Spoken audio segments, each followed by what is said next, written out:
मोहब्बत की बातें खामोश ज़बान, ये दिल की गहराई, ये जज्बों का जहां। नजर की कहानी, दिल की सरगोशी,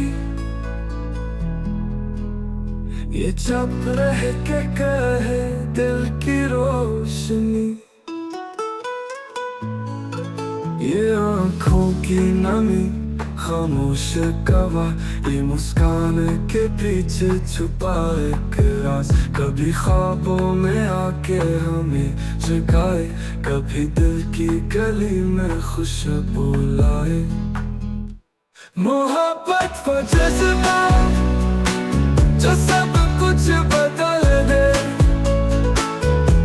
ये दुनिया को हंसने का मौका दे।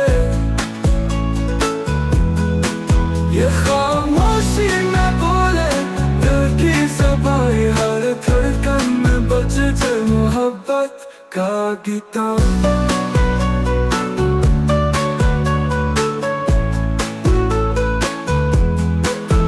कभी रात के साए में छुपता है,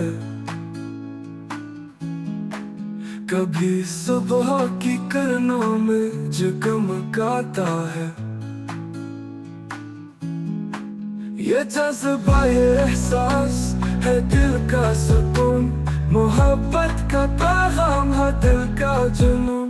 ये लफ्जों से परे, ये आँखों का कलाम, ये दिल को जुड़े है रब का इनाम। ना रंगों का मोहताज, ना ख्वाबों का दीवान, ये दिल की कहानी, मोहब्बत का सामान। मोहब्बत वो जज्बा जो सब कुछ बदल दे, ये दुनिया को हंसने का मौका दे। ये खामोशी में बोले दिल की ज़बान, हर धड़कन में बजे मोहब्बत का गीत।